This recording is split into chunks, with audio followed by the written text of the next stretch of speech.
حضرت سیدنا عثمان غنی رضی اللہ تعالیٰ عنہ السابقون الاولون میں سے ہیں۔ بڑے ابتدائی ایام میں جن لوگوں نے کلمہ پڑھ لیا تھا ان میں سے آپ کا شمار ہوتا ہے۔ آپ ایک بڑے بہترین سمجھدار اور زیرک قسم کے تاجر تھے۔ اللہ تبارک و تعالیٰ نے مال میں بڑی وسعت عطا فرمائی تھی، اس کے ساتھ ساتھ بڑا حسن و جمال تھا، بڑے خوبصورت تھے۔ اللہ تبارک و تعالیٰ نے اپنی ان نعمتوں سے آپ کو سرفراز فرما رکھا تھا، لیکن جو چیز آپ کے اندر اللہ تعالیٰ نے بہت زیادہ بڑھ چڑھ کے اللہ نے آپ کو عطا فرمائی تھی، وہ آپ کی فیاضی ہے، آپ کی سخاوت ہے، آپ کا خوف خدا ہے، اور آپ کے وجود کے اندر، آپ کے ذہن کے اندر، آپ کے لہجے کے اندر اللہ تبارک و تعالیٰ نے شرم و حیا کو کوٹ کوٹ کے بھرا ہوا تھا۔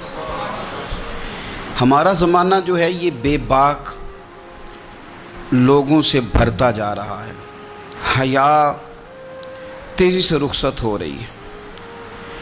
نہ ہمیں حیا رہ گیا ہے بزرگوں کا، نہ علماء کا، نہ حیا رہ گیا ہے مشائخ کا، نہ حیا رہ گیا ہے اپنے بڑوں کا۔ حتیٰ کہ زبانیں کھلتی ہیں تو وہ اولیاء اللہ کا بھی حیا نہیں کرتی۔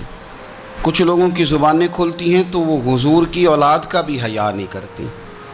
معاذ اللہ کچھ ایسے بھی ہیں جو نبی پاک کے صحابہ کا بھی حیا نہیں کرتے۔ حضرت سیدنا عثمان غنی رضی اللہ تعالیٰ عنہ پیکرِ شرم و حیا تھے، پیکرِ شرم و حیا۔ آپ فرمایا کرتے تھے کہ جب سے میں نے حضور سید عالم علیہ السلام کے چہرہ نور کی زیارت کی ہے، میں نے کبھی اپنی شرمگاہ کو بھی نہیں دیکھا، اور جب سے میں نے یہ اپنا ہاتھ حضور کے دست اقدس میں دیا ہے، میں نے یہ سیدھا ہاتھ کبھی گندگی کو نہیں لگایا۔ آپ نے اپنی زندگی شرم و حیا کے اندر ڈھل کے گزاری۔ ہمارے ہاں لوگوں کے اندر مال و دولت آتا ہے نا، آج کل کے زمانے کی بات کر رہا ہوں، تو لوگ من چاہی زندگی گزارنا چاہتے ہیں۔ وہ کہتے ہیں اب میں اپنی ساری خواہشات کو پورا کروں گا۔ پیسہ جو جیب میں، مفت کا اعتماد دلاتا ہے پیسہ۔ پیسہ آدمی کے اندر کچھ ایسی قوتیں پیدا کرتا ہے کہ وہ نہ چاہتے ہوئے بھی کچھ ایسے کام کر جاتا ہے۔ اس کے ذہن میں سودا سما جاتا ہے کہ میری جیب میں پیسے ہیں، مفت کا اعتماد ہے۔ جو ان کے اپنے ہوتے ہیں ان سے لوگ دور نکل جاتے ہیں، رشتہ داروں سے، دوستوں سے، احباب سے، پرانے لوگوں سے کٹ جاتے ہیں، جیب میں پیسہ جو آ جاتا ہے۔ لیکن مصنف ابن ابی شیبہ میں بڑا ہی خوبصورت انداز حضرت عثمان غنی کے بارے میں موجود ہے۔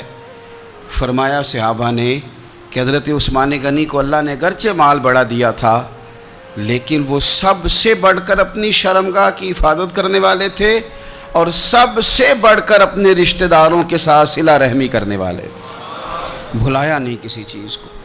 انہوں نے اپنے آپ کو شرم و حیا میں ڈھال کے رکھا۔ حضرت عثمان غنی رضی اللہ تعالیٰ عنہ کے بارے میں کسی نے بڑے خوبصورت جملہ کہا ہے۔ اس نے کہا ہے جب بھی کوئی شرم و حیا پہ دیوان لکھے گا تو لازم ہے کہ وہ سیرت عثمان لکھے گا۔ کائنات والے جب بھی شرم و حیا پر کچھ تحریر کریں گے تو وہ سیدنا عثمان غنی پر لکھیں گے۔ مزاج میں شرم، مزاج میں حیا، طبیعت کے اندر اللہ تبارک و تعالیٰ نے ان کے یہ خوبصورتی رکھی۔ بندہ جو چیزیں بیان کرتا ہے، جن کو آگے وہ جن کا ابلاغ کرتا ہے، یقینی سی بات ہوتی ہے کہ ان چیزوں سے اسے بڑا پیار ہوتا ہے، تو وہ چیزیں وہ دوسروں تک بھی پہنچاتا ہے۔ حضرت عثمان غنی رضی اللہ تعالیٰ عنہ نے نبی رحمت صلی اللہ علیہ وسلم سے کچھ چیزیں لے کر امت کو پہنچائیں۔ کچھ روایات ہیں حضرت عثمان غنی کی، آپ کی کچھ مرویات ہیں جو ہماری تربیت کے لیے، ہماری اصلاح کے لیے بڑی ضروری ہیں۔ پہلی بات حضرت عثمان غنی رضی اللہ تعالیٰ عنہ ہم تک پہنچاتے ہیں، فرماتے ہیں میں نے رسول پاک صلی اللہ تعالیٰ علیہ وسلم سے اپنے کانوں سے سنا ہے، میرے کریم نے فرمایا تھا جو اس بات کا یقین رکھتا ہو کہ نماز برحق اور واجب ہے، فرمایا رب اس بندے کو جنت میں داخل فرمائے گا۔ اگر یقین کامل حاصل ہو جائے کہ نماز میرے اوپر ضروری ہے اور میں نے وقت پہ پڑھنی ہے اور میں نے اس کو ادا کرنا ہے، نماز کے ساتھ دلچسپی۔ اپنا حضرت عثمان غنی کا حال یہ تھا کہ عشاء کی نماز کے بعد وہ مصلی پہ کھڑے ہوتے تھے، 2 رکعتوں کی نیت باندھتے تھے، 15 سپارے ایک رکعت میں پڑھ دیا کرتے تھے، 15 دوسری رکعت میں پڑھ دیا کرتے تھے۔ لوگوں کی توجہ دلا رہے ہیں عبادت پہ۔ حضرت سیدنا عمر فاروق رضی اللہ تعالیٰ عنہ کا وصال ہو گیا۔ حضرت عثمان غنی رضی اللہ تعالیٰ عنہ بعد میں جب امیر المومنین بنے تو آپ نے حضرت عمر کی ایک بیوہ کے ساتھ نکاح کیا۔ تو وہ خاتون عرض کرنے لگیں کہ آپ نے میرے ساتھ نکاح کیا ہے، میں تو اب بڑھاپے کی حالت میں ہوں، کوئی خدمت نہیں کر سکتی، میرے ساتھ نکاح کرنا۔ تو حضرت عثمان غنی فرمانے لگے میں نے کسی ضرورت کے تحت نکاح نہیں کیا، میں نے مسجد میں تو عمر فاروق کو دیکھا ہے، حرم کعبہ میں بھی دیکھا ہے، میدان جہاد میں بھی دیکھا ہے، میں تم سے نکاح اس لیے کیا ہے کہ مجھے بتاؤ عمر اپنے گھر کی 4 دیواری کے اندر اپنے رب کو کیسے راضی کیا کرتے تھے۔ ان کا جو رات مصلی پہ بیٹھنے کا طریقہ تھا، تلاوت قرآن مجید کا جو انداز تھا، میں وہ سیکھنا چاہتا ہوں۔ عبادت کے ساتھ خاص شغف سیدنا عثمان غنی ذو النورین رضی اللہ تعالیٰ عنہ کا۔ حضور نے فرمایا تھا نماز میری آنکھوں کی ٹھنڈک ہے۔ میرے بھائیوں، اپنی نماز کی حفاظت کریں۔ حفاظت سے مراد یہ ہے کہ کسی نماز کو ضائع نہ ہونے دیں، نماز اپنے وقت پر ادا کریں۔ اور آپ جتنا نماز سے پیچھے ہٹیں گے نا، یعنی ہمارے ایک بزرگ تھے، وہ فرمایا کرتے تھے کہ جس طرح سکول سے ایک چھٹی کر لیں تو اگلے دن جانے کو دل نہیں نہ کرتا، اسی طرح اگر ایک نماز کسی نے چھوڑ دی تو اگلی نماز خود بخود اس کی سستی میں گزر جائے گی۔ آپ جتنا نماز کے قریب جاؤ گے، جتنا اس سے محبت کرو گے، اتنا نماز کی طرف آپ کی توجہ بڑھ جائے گی۔ اللہ تبارک و تعالیٰ نے مسلمان کو زندگی میں بھی بڑا اعزاز دیا ہے، مومن کی بڑی شان ہے، مومن کا بڑا مقام ہے۔ کنتم خیر امت، یہ بہترین لوگ ہیں۔ دنیا میں بھی مومن کا بڑا مقام ہے، اور مومن جب دنیا سے چلا جائے تو بھی اس کو ردی اور کوڑا سمجھ کر جلایا نہیں جاتا، بلکہ مومن کا اعزاز ہے کہ اس کو غسل دیا جاتا ہے۔ لباسوں میں سب سے سونا لباس سفید رنگ کا ہوتا ہے، اسے وہ سفید لباس پہنایا جاتا ہے۔ اور آپ دیکھیے آج یہ جا رہا ہے قبر میں، تو ہاتھوں پہ اٹھا کے بھی لے جایا جا سکتا تھا، کسی گاڑی میں رکھ کے بھی لے جایا جا سکتا تھا، لیکن یہ رسول اللہ کا کلمہ پڑھنے والا ہے نا، اس کی شان ہے کہ اسے کندھوں پہ اٹھا کے لے جایا جاتا ہے، اور اسے لے جا کے قبر کے اندر رکھا جاتا ہے جہاں خدا کی رحمتیں بڑھ کر استقبال کرتی ہیں۔ تو جنازہ، بندہ مومن کا جنازہ ایک بڑا مرتبے والا کام ہے۔ حضرت سیدنا عثمان غنی رضی اللہ تعالیٰ عنہ بیٹھے تھے تو ایک جنازے پہ نظر پڑی، ایک مسلمان کا، مومن کا جنازہ جا رہا تھا، اس جنازے پر نظر پڑی تو سیدنا عثمان غنی اٹھ کر کھڑے ہو گئے۔ ایک ہے کہ کسی معزز آدمی کے آنے پر آپ کھڑے ہوں، لیکن یہ شان ہے نا، یہ عظمت ہے نا مومن کی کہ اس کا جنازہ گزر رہا ہے۔ تو حضرت عثمان غنی رضی اللہ تعالیٰ عنہ اٹھ کے کھڑے ہو گئے، اور جب لوگوں نے آپ کی طرف دیکھا تو فرمانے لگے اپنی مرضی سے یہ کام نہیں کیا، ایک دن کریم رسول کے سامنے سے بھی جنازہ گزرا تھا تو میرے نبی اٹھ کے کھڑے ہو گئے تھے، تو میں تو اپنے پیارے محبوب صلی اللہ تعالیٰ علیہ وآلہ وسلم کی ادا کو ادا کر رہا ہوں۔ حضرت عثمان غنی رضی اللہ تعالیٰ عنہ نے ہمیں بتلایا کہ مومن کا ہر حال میں مقام اپنی نظروں کے سامنے رکھنا، مقدم رکھنا اس کی عظمت کو۔ جو رسول اللہ کا کلمہ پڑھ لے اس کی بڑی شان ہوتی ہے۔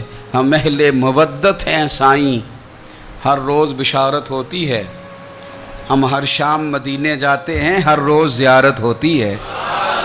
یہ جو بندہ مومن ہوتا ہے یہ تو اہل محبت، اہل مودت لوگ ہوتے ہیں، ان کو تو بڑے اعزاز دیے جاتے ہیں۔ تو حضرت عثمان غنی رضی اللہ تعالیٰ عنہ نے ہمیں بتلایا کہ بندہ مومن دنیا سے جائے پھر بھی اس کا اعزاز ہے، پھر بھی اس کا مقام ہے۔ حضرت سیدنا عثمان غنی رضی اللہ تعالیٰ عنہ کا نا مسجد کے ساتھ بڑی دلچسپی تھی۔ آپ نے نبی پاک صلی اللہ تعالیٰ علیہ وسلم کا یہ فرمان روایت کیا ہے کہ جو شخص اللہ کی رضا کے لیے مسجد بنائے گا، اللہ تبارک و تعالیٰ اس کے لیے جنت میں گھر بنائے گا۔ مسجد نبوی کی تعمیر حضرت عثمان غنی نے بڑے شوق سے فرمائی، اور اپنے دور میں انہوں نے مسجد کے اندر وسعت کی، تزئین و آرائش کی۔ اس کے اوپر جو فرش ہے مسجد نبوی کا، وہ فرش حضرت عثمان غنی نے ڈلوایا، اور آپ نے مسجد کے ساتھ، اور مسجد کون سی؟ وہ مسجد جو مسجد نبوی ہے۔ وہ مسجد جس مسجد میں بیٹھ کر رسول اللہ صلی اللہ علیہ وسلم صحابہ کرام علیہم رضوان کو دین سکھاتے تھے. میں بڑی دیر سے کافی عرصے سے ایک بات بڑی شدت سے محسوس کرتا ہوں کہ ہماری طبیعتیں جو ہیں وہ تیزی سے تلخ ہو رہی ہیں. اختلاف رائے تو بالکل پسند ہی نہیں کرتے آج کے دور میں لوگ، اور ہمارے مزاج کے خلاف جو شخص جاتا ہے چند باتیں اکٹھی کر کے ہم اس کے ساتھ عداوت پیدا کر لیتے ہیں. وہ دلوں میں جو نرمی تھی، وہ جو معاف کرنے کا جذبہ تھا، وہ جو درگزر کا مزاج تھا، وہ جو کسی کو قبول کرنا اور اس کی چند کمزوریوں سمیت بھی قبول کر لینا، اور کسی بندے کی کمزوری دیکھنا تو اس کی ایک کمزوری دیکھ کے اپنی کئی کمزوریاں یاد کر لینا، یہ اہل محبت کا طریقہ ہوتا تھا. لیکن ہم نے لوگوں کی کمزوریاں ڈسکس کر کے، لوگوں کی غلطیاں ڈھونڈ کے اپنی نظروں میں لوگوں کا مقام گرا دیا ہے. ہم یا خود ٹھیک ہیں یا وہ جو ہماری رائے کے ساتھ 100% متفق ہوتا ہے وہ ٹھیک ہے. ورنہ یہ ہوا ہے کہ طبیعتیں سخت ہیں، مزاج سخت ہیں، لب و لہجے سے تلخی پھوٹتی ہے. حضرت عثمان غنی اپنے مزاج کے لحاظ سے بڑے نرم دل آدمی تھے، بڑے کریم تھے، بڑے مہربان تھے. بڑا اللہ تبارک و تعالیٰ نے انہیں نرم مزاجی عطا فرمائی تھی. حضرت عثمان غنی رضی اللہ تعالیٰ عنہ حدیث روایت کرتے ہیں، مسند امام احمد بن حنبل میں موجود ہے. فرماتے میں نے نبی پاک صلی اللہ تعالیٰ علیہ وسلم کو یہ فرماتے ہوئے سنا ہے، میرے کریم محبوب فرمانے لگے وہ شخص جنت میں ضرور داخل ہوگا جو نرم مزاج ہے. جو خریدار ہو تب بھی نرم مزاج ہے، دکاندار ہو تو پھر بھی نرم مزاج ہے، جو ادا کرنے والا ہو تو پھر بھی نرم ہے، تقاضا کرتا ہو تو پھر بھی نرم ہے، جو ہر معاملے میں نرم مزاج. اعلیٰ حضرت بریلوی رحمۃ اللہ علیہ ملفوظات شریف میں فرماتے ہیں جو کام نرمی سے ہوتا ہے وہ سختی سے ہوتا ہی نہیں. نرمی سے جو چیز آپ آگے اس کا ابلاغ کر سکتے ہیں، اس کو پہنچا سکتے ہیں، وہ کام سختی سے نہیں ہوتا. کم از کم اپنوں کے بیچ تو نرمی ہونی چاہیے. وہ جو سختی ہے وہ تو کافر کے مقابلے میں، منافق کے مقابلے میں، وہ ہلکا یاراں تو بریشم کی طرح نرم، وہ تو رزم حق و باطل ہو تو فولاد ہے مومن. تو حضرت عثمان غنی رضی اللہ تعالیٰ عنہ ہمیں یہ سبق پڑھاتے ہیں کہ اپنے مزاجوں میں نرمی لائی جائے، اپنی طبیعتوں کو ہمیشہ نرم کرنے کی کوشش کی جائے. حقوق العباد کا معاملہ ہمیشہ سے سخت ہے، اور ہم حقوق العباد کے معاملے میں بڑے خود غرض ہیں. اپنی مرضی کے حق ہم ادا کرتے ہیں، اپنی مرضی کے. حقوق العباد سے مراد بندوں کے حقوق ہیں، ایک دو رشتوں کے حقوق نہیں. اور یہ حقوق ہمارے اوپر عائد کس نے کیے ہیں؟ اللہ تعالیٰ نے. آپ اپنے بچوں کے حقوق ادا کرتے کرتے کسی غریب کے حق پہ ڈاکہ نہیں ڈال سکتے. آپ اپنے ماں باپ کا حق ادا کرتے کرتے کسی کا حق کینچی لگا کے کاٹ نہیں سکتے. آپ یہ کہیں کہ میں نے اپنا گھر بنانا ہے تو بڑے سارے گھر بے آباد کر دیں. جس طرح اپنے بچوں کا آپ پر حق ہے، اسی طرح ملت کے بچوں کا بھی تو حق ہے. جس طرح آپ کا اپنا گھر آپ کے لیے بڑا اہمیت کا حامل ہے، اسی طرح سے جو باقی گھر ہیں وہ بھی تو اہمیت کے حامل ہیں. ہم نے یہ کیا ہے کہ 2-4 حقوق اپنے ذہن میں بٹھا لیے، اور اسلام جو حقوق کی وسعت بیان کرتا ہے، آپ کو پتہ ہے نبی پاک صلی اللہ تعالیٰ علیہ وسلم نے رستوں کے بھی حقوق بیان کیے، رستوں کے بھی حقوق بیان کیے، جانوروں کے بھی حقوق بیان کیے. حضرت عثمان غنی رضی اللہ تعالیٰ عنہ حدیث روایت کرتے ہیں اور ہماری توجہ دلاتے ہیں. آپ فرماتے ہیں کہ یاد رکھنا، دنیا کے اندر اگر تم نے کسی کا حق ضائع کیا تو قیامت کے دن تمہیں اس حق کا بدلہ دینا پڑے گا. آپ فرماتے ہیں میں نے خود نبی پاک علیہ السلام سے یہ سنا ہے کہ اگر سینگ والی بکری نے بغیر سینگ والی بکری کو مارا تو قیامت کے دن اسے بھی بدلہ دینا پڑے گا. اگر سینگ والی بکری نے بغیر سینگ والی بکری کو تکلیف دی تو وہ بھی قیامت کے دن اسے بھی استفسار کیا جائے گا، پوچھا جائے گا. تو بھائی ہمیں خیال کرنا چاہیے.